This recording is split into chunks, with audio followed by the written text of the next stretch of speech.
Magandang araw mga kasari. Dito na mga kasari. Ito na yung trabaho natin ngayon mga idol. Nagbabantay ng nating maliit na tindahan. Okay lang yung maliit ang income, at least tayo yung boss. Tayo yung amo.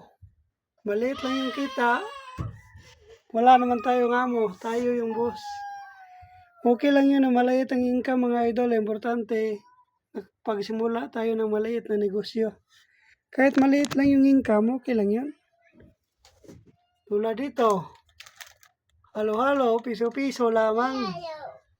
Pag naiipon yung piso-piso, darating ang panahon, malaki din yan. Mga kasari, paano naman, patulong naman po.